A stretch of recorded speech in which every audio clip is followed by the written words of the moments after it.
Some of my favorite memories with professors at Cornell, there are a few that come to mind. I remember Dan LeBray deriving the Black-Scholes model across multiple whiteboards and leaving the classroom thinking that was a really neat experience to watch someone's mind work that way, and I felt honored to have witnessed how he spelled that all out on the board. And as I thought about how I wanted to take my next step in my career when I was just 1 or 2 years out of college, I looked back on my favorite courses at Cornell and thought about what homework assignments or what case study assignments was I most eager to get started on. And it was really the real estate investment coursework that I loved. Having to put together a financial model and write an investment committee memo. I remember late nights in the computer lab working on those models, but that experience is what led me to get into real estate private equity.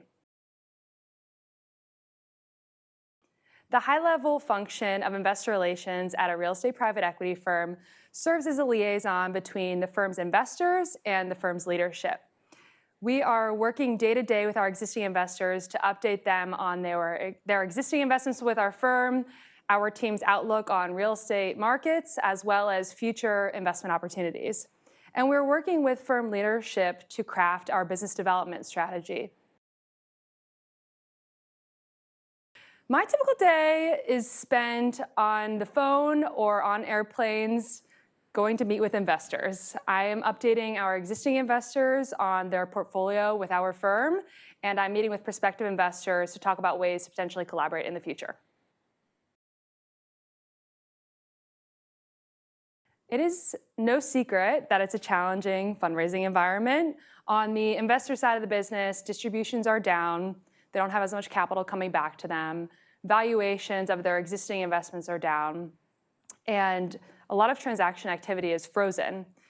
So in this environment, we are really making a point of spending time with investors to demonstrate the opportunity set that we're seeing. There are many ingredients in place for a great distressed buying opportunity, and we are spending time with our investors demonstrating our pipeline to them, telling them about the types of phone calls we're getting, the types of transactions that we're working on, so they can decide if they would like to make a commitment into this vintage of real estate investing. The investor relations side of the business is very people-oriented, and I like to think about what kind of experience would I want to have if I was on the other side of the table. So I think you have to really remember that investors are humans just like us, and we will be in this industry for a very long time. In fact, that's advice I would give to anyone going into this industry, is that they should take a long view. So if you're on the investment side and you're thinking about your reputation with sellers, or you're on the lending side and you're thinking about your relationship with borrowers, or in my case, if you're sitting on the capital raising side and you're thinking about my relationship with investors, I really try to refrain from being transactional or short-sighted in how I engage with different investors. So what does that mean? I try to be very respectful of their time. If people tell me it's not the right time to talk about a strategy or not a fit for their portfolio, I respect that and honor that and find another time to circle back and touch base, whether that's 6 or 9 months down the road. I also try to make sure that there are no surprises, especially with investors that are invested in our portfolio. So if there's something that they need to know about an asset, good news, bad news, I really try to get ahead of that, because I think that that type of communication builds trust. I view my role as having a strong sense for what investors are looking for and translating that back to the senior leadership of our firm. At the end of the day, I work for the firm. However, if we don't have happy investors, there is no business. So it's a very important role.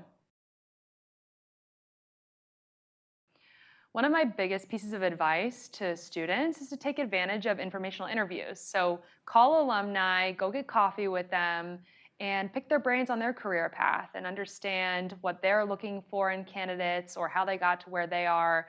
I think when you're a student, it is a great time to use informational interviews as a calling card, and it's a great way to start building your network. In this environment, I expect that there would be pretty interesting jobs on the investment side as well as the workout side. We will have a lot of capital structures that need to be reworked, so finding an opportunity where you will see a piece of that action would be very topical.